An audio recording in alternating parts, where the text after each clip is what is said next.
Welcome, everybody, to our next episode of Take the Hill. It's a leadership podcast dedicated to bringing you the conversation with leaders from their respective fields. And we are excited today to have John Valentine with us.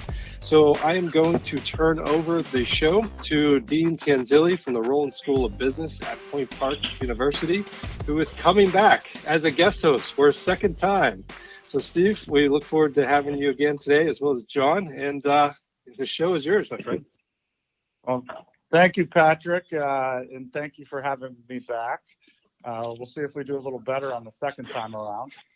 I'm really excited today to be joined by John Valentine. I appreciate John taking the time to be a part of the podcast, and really looking forward to learning more about his insight as the restaurant business tries to move forward, out of this pandemic and really get back on its feet.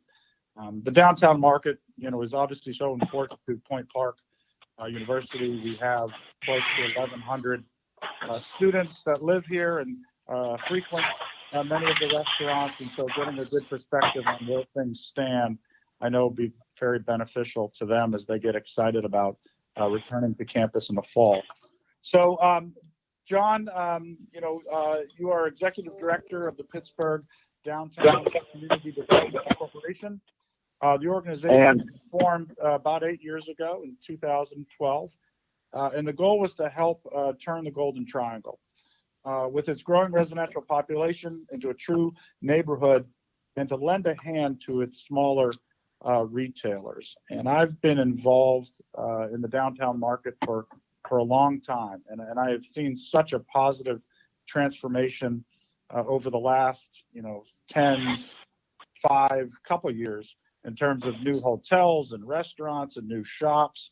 And I know a lot of the transformation is due to your good work. So thank you for joining us. And my first question is, how did you get to lead this organization? Because I know you were in New York prior to coming to Pittsburgh, correct? I was in New York, and I moved to Pittsburgh about, 2004. So I'm here 16 years, going on the 17th year in January. And you were a restaurateur in New York, correct? I was, yes. That was my first career, Steve. Yep. What brought you to Pittsburgh from such a dynamic, electric environment of New York City? How does one make that successful transition and enjoy your time here for the last 16 years? Back in 2003, there was a development company called Madison Marquette, and they were hired to redevelop the Fifth and Forbes area of downtown. So they came to our restaurant group and recruited us to come into Pittsburgh.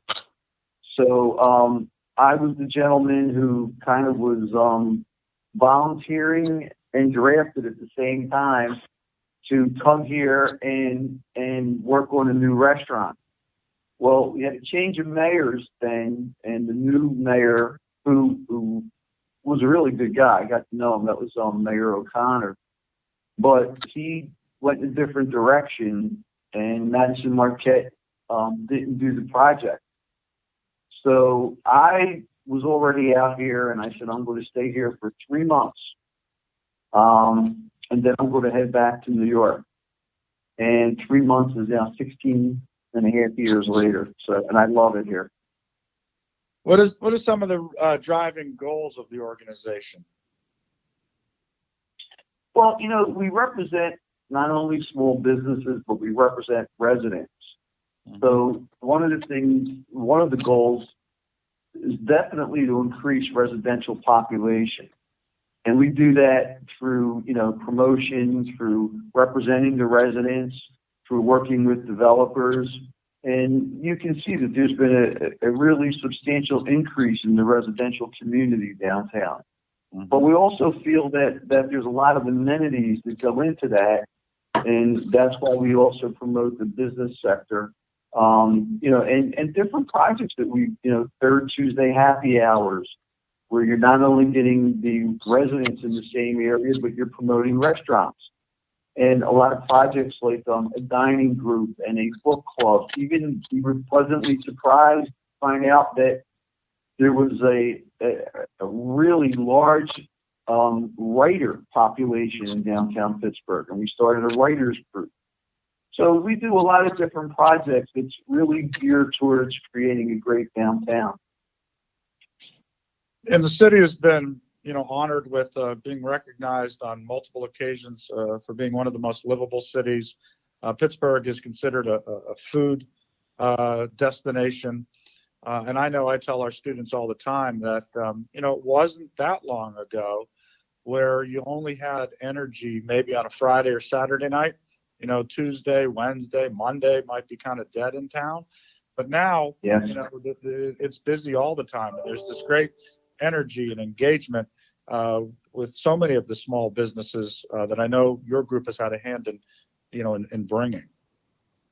There's, we play a small part. There's a lot of great organizations, including Point Park University. But you've got the Cultural Trust, the Pittsburgh Downtown Partnership. You've got city, county, and state government officials who really got behind this. So there's a lot of people that give credit for this. And the good news is, one of the amazing things about Pittsburgh is how everyone gets along. I lived in New York, I lived in Philadelphia. I've never seen anything like this where, everybody seems to have a common goal when we work together. And even the politicians, it's amazing how supportive and how we're all on the same track. I think that's a huge part of the success story. So I've been coming in town since the start of the pandemic, maybe once or twice a week, and I've walked through town and spoken to many of the small business owners whose businesses for the most part were shuttered, and they haven't lost hope, right? They've always been telling me that they're in this together, they're going to get through this, and I know the government has done what it can. Can you speak a little bit about whether you think the plan that the government put in place was effective, particularly for small businesses? Well, I think when you talk about the government, we have to break it down to federal and local and state. I think the federal government, with the PPP, the Payroll Protection Program, I think it's done a lot in the short term. But it was only a program that put a Band-Aid on this, because the funds that the restaurants and the retailers and the businesses received only covered your payroll for 8 weeks. Yeah. And then you had to use, I think it was over 80% of it on payroll, and the other percentage on rent to get loan forgiveness. And, everyone really needs that loan forgiveness, so that's what they're doing. You still have to pay the other bills and your business is closed. You still have to wonder what's going to happen after 8 weeks. So, it was a good program, but in my opinion, it wasn't enough. One of the things I'm always looking for silver linings through this pandemic, and some of the silver linings that I've seen as it relates to the restaurant business is, restaurants have really had to embrace takeout. They've had to embrace, being a little more innovative. I've seen more restaurants, improve their web presence. They've done some creative outreach. When you look at this, what are some of those silver linings, maybe innovative things that you've seen restaurants or small businesses in the downtown market have to do, and thus will make them in the long run perhaps more profitable?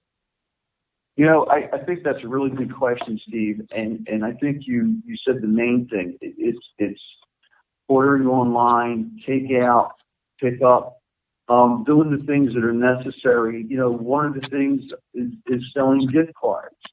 Gift cards really is important to an industry right now, because what it does is it helps the cash flow when there's very little sales coming in the door. And some of the innovative businesses, which I thought was really, really smart, and we have a program like this for the boutiques. and that is if you pay $100 for a gift certificate, your value in return is $125, as long as you promise not to cash that in 60 days. So things along that line really will help the restaurant. We ask people to order takeout and pick up, things that'll keep these restaurants going. Right now, as they're just starting to get reopened, they're still not drawing a lot of people, and that's going to happen until people feel safe. And I don't think they're going to feel safe for a little while yet. Yeah, I went out to eat in town the other day, and the staff at the restaurant is wearing masks. The menus are disposable. The buffets are gone. They're doing the 6 feet separation at the bars, the tables. What other things are you seeing or hearing that the restaurants are going to have to do to adhere to the guidelines? And to your point, make people safe. One of the things is definitely you're going to see more outdoor dining, because the virus doesn't go outside as it does in. And I know we're working with the Pittsburgh Downtown Partnership to we're talking to the restaurants in Market Square, along 6th Street, along Penn Avenue, to create more outdoor dining, maybe temporarily replacing the bike lanes with seating, and this way they'll be done only social distancing but outdoor dining. In Market Square, there's we extended the sidewalks a few years back, and now we're talking about creating certain restaurant decks, wood that we can balance on the cobblestone, so the long tables won't shake. So we'll have deliveries coming in early in the morning, late in the evening, but there'll be certain times that we'll eliminate traffic in the square and have more outdoor dining. This will also help the restaurants because inside, with social distancing, the most you can have is 50%. And, you take away 50% of the dining room, and the restaurant goes from the black to the red. So hopefully this will help make some of that up. Yeah, because I think it's going to be such a struggle to be profitable at 50%. It may be near impossible. And 2 weeks ago, I went and grabbed takeout, and there was no place to sit, and I didn't want to go back to my office or car. So I had heard that perhaps Market Square was going to, go back to having a bunch of tables and things like that, where people could frequent a restaurant and then know that they had a place outside to sit. And that's good to hear that hopefully is forthcoming. Yeah, there's a lot of good things. I do believe, you're going to see restaurants also have different types of revenue stream. Yeah. I talked to a few restaurateurs that are going to, they're doing their due diligence right now, but they're talking about putting online cooking classes, and a couple of restaurateurs are also talking about the possibility of selling grocery supplies. Mm-hmm. So I think you're going to see a lot of the restaurants that reopen there will be a need to be innovative and to create more revenue streams. So that I always tell people, all the organizations, including ours, we're going to go through some tough times in the short term, but there are silver linings and there is opportunity. And I think in the long run, we're all going to be stronger. The ones that survive are going to be stronger for it. And the virtual component, I really think has expanded the footprint. We see that in the theater and live entertainment market. I've had students tell me how disappointed they are that they weren't able to go see a particular band, in person in concert. But I said, I think there's more opportunities now to see live music via streaming than ever before. Gyms have been able to do some really dynamic, innovative workout classes, virtual. These cooking classes, selling ingredients, kind of turning the back of a restaurant into almost a little high-end grocery store, to your point, is a revenue stream that I think will continue and would not have been discovered, but for this. I agree with you. I think what's going to happen is when this virus is finally in the rearview mirror, it's going to look a lot different, but I think it's going to look, in some ways a lot better. So, right now, we just have to get through this. We have to get through this. And the sad part is we really don't know when this is going to end. We could have a virus in 6 months. A vaccine. In 6 months, we could have the vaccine anywhere up to 18 months from now. So it's going to be, some tough sledding in the short term, but we'll get through it. Maybe give us the sentiment of the downtown residents. Remind us first how many folks live downtown. I think people are always surprised to hear how many residents we have. And what's the temperature of the downtown residents? Because they've really suffered quite a bit too, because you don't have those amazing opportunities that they've had, that they got used to. Well, it's like anything else. First of all, the amount of residents in the Golden Triangle is probably about 7,000. But when we talk about the greater downtown, which includes parts of the Strip District, the North Shore, Uptown, you're talking about 9,000 people approximately. Mm-hmm. So I would say that the temperature, varies upon different people, but for the most part, I think it was at first more surreal. Like, we've never been through anything like this in our lifetime. Mm-hmm. So people were like shocked and this can't be happening, but it is happening.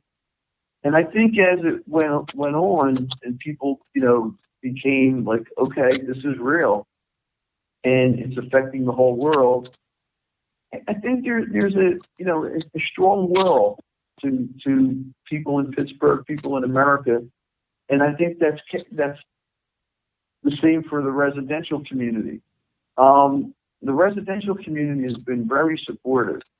People stop me when I'm walking around. John, we're with you, and I know that they stopped other organizations and other executive directors. And that's good. That's really good. And just like this podcast, they want to know, they're engaged. They want to know, what are we doing? What's going on? And I just think that that's a really good thing because, the slogan, we're all in this together. So I believe that's true. And I tell students that, I can't recall anything that this country has faced that really has affected everybody, from a young child who, doesn't have the opportunity to go to summer camp or got pulled out of school, to, somebody that's much older who's got, concerns about respiratory issues, to, it didn't matter what your job was, what your race was, what your gender was, and this affected you. And so when we talk about the fact that we're all in this together, I think it's absolutely true. Talk to me, John, about what are some things that we as Pittsburghers can do to help restaurants and small businesses downtown. You spoke about the gift cards, which is great. Is there anything else that we can be doing, should be doing to try to get these through this? Yeah, sure. I mean, ordering takeout and pickup is really, really important. And I have to tell you that a lot of the restaurants, I've been in maybe 5 or 6 kitchens recently, mm-hmm. and the kitchens are so clean. They're taking so many precautions. If I could name one in particular, there's Alejandro's and Giovanni's. It's the same owner. And Martina, one of the Alejandro and his wife, Martina, she created a mask. And she has all her employees, they have to wear gloves in this mask. But this mask is tremendous. It has 2 cloth pieces instead of 1. And connecting the 2 cloths, she created a pouch. And each worker has to put a napkin in the pouch, so there's 3 levels of protection. Mm-hmm. So I tell people, we should be talking to all the restaurants and do something like this. And every kitchen I've been in has something, along the lines of a really good mask and good gloves. So we should be talking to everybody, making sure that they're doing them, making sure that they're clean, and we feel safe. We feel safe as far as takeout, as far as pickup, as far as eating outside is important. Once again, we mentioned the gift cards. And the other thing is the communication. And this is not only the residents and the workforce downtown, but also on the restaurant end. I think we have to communicate with each other, and it's always great to hear ideas. I always tell the residents when they ask me, or even some of the businesses, John, what do you think? I'll tell them what I think, but I'll say even more important, what do you think? What ideas do you have that we can pass along? And I think that's where the innovation comes in, and I think that's what's going to make us stronger in the long run. But those are the areas we can help out in. And I will say this, there's a lot of restaurants that have been open for takeout and delivery, and some of them, and I'm including chains too, have really done well. So the community is being as supportive as we can. Hey, John, I had a question. I didn't mean to jump in there, Steve, but please. We've been looking at the side of the restaurant and so forth, but I have to ask, as I was sitting here thinking, and it's been my observation that when I go into a restaurant, and I've been into a few since they've reopened, and I noticed that they're not allowed to have things on the table, and there's a lot more cleaning going on. And I want to ask from an employee's perspective, how is this impacting the morale? I mean, it's creating a lot more work. And as far as maintaining employees and keeping employees, is this going to impact the industry? Yes. But I think it's going to impact it in a positive way. I believe this. When you talk about the morale of the restaurant industry, it comes down to what restaurants you're talking about. Because I've seen restaurants that the workforce could not wait to get back to, and I've seen others where they maybe felt that they weren't treated correctly that don't want to come back. So I don't think it's one size fits all. But when we talk specifically about the cleaning, here's the thing: everyone wants to feel safe, and we want the patrons to feel safe, but also the workforce has to feel safe. They're going into work, and the virus is going to affect them just as much as it'll affect the patron. So having that place clean and then seeing for themselves they're doing the cleaning hasn't been a negative for morale. It's been a positive. A group of two people come in. Well, they get up and leave, and the server or the bus boy or bus person comes in and disinfects the whole area. That's good for morale. That's where people care. And I always say when I was in the restaurant business, you can't teach caring. I can teach you skills, but I can't teach caring. You have to hire the right people that care, and then you have to treat them right. So I think that's a good thing, and that's a positive. And in my conversations with the restaurants, that's one of the first things I bring up. It's a really good question. And you do see that a lot of the restaurants that have treated their employees well, they've been loyal. They've been coming back. How do people stay in touch with all the things downtown? I think your newsletter really does a great job of that. Are there other resources if someone's interested in learning more about downtown? Oh my God, yes. We love. Well, Steve, you know how much I enjoy working with Point Park University. You guys are so professional, and of course, PPU's website is your resource. Your School of Dance and the shows, and of course, the Pittsburgh Playhouse Theater is definitely a source of events and information. I'll say the same thing about the Cultural Trust. Cultural Trust, they are the true pioneers of downtown. You know, they created that cultural district, and you know, their website is just gives you information on so many different things. And of course, you know, the Pittsburgh Downtown Partnership also. They're doing a lot of things. And so I would say that checking out websites is a great place to start. Signing up for our newsletter.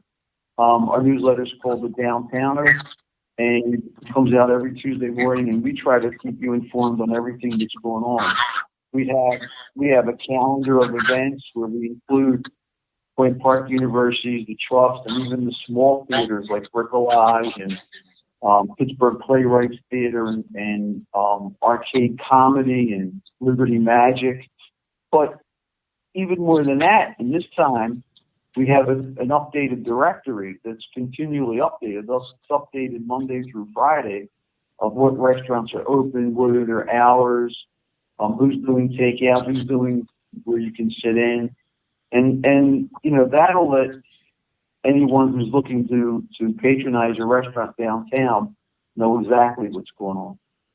Yeah, and I'll say your newsletter has really been informative and opened my eyes to the varied amenities in town. You know, and you've really been ahead of it in terms of outlining virtual opportunities and how not just residents, but you know, folks that travel into the city can support small business. So yeah, I've really found it enjoyable. I think what is it, every Tuesday it comes out. It's great. Every Tuesday at 9. You made me smile, Steve. Thank you. Yeah, no, appreciate that. Well, John, I you know, I really appreciate the time. You know, I think we all are so excited to get Pittsburgh back, get our students back on campus. You know, it's great to hear that, you know, cleanliness and safety is a primary concern of, you know, all businesses. You know, we're really hoping as we come out of this that the overwhelming majority of the small businesses return. And, you know, we love at Point Park to play a role in trying to drive traffic and that engagement. So once again, I thank you for joining us, and we look forward to disseminating this message to as many people as we can. Steve, it's an honor always working with PPU, and thank you so much for having me. Appreciate it. Great. All right. All right. Well, thank you, John. We really appreciate your time that you took this morning, and I really appreciate the silver lining that you really bring out during this period of time. You know, I think it's reflective of the resurgence that I think Pittsburghers demonstrate, you know, after they have gone through periods of difficulty. And there's one quote that I'm always reminded of that, you know, I remember reading. It says, "Food is kind of who we are. You know, it's an extension of our feelings, our culture, our personal history, you know, our province, our region, and our tribe."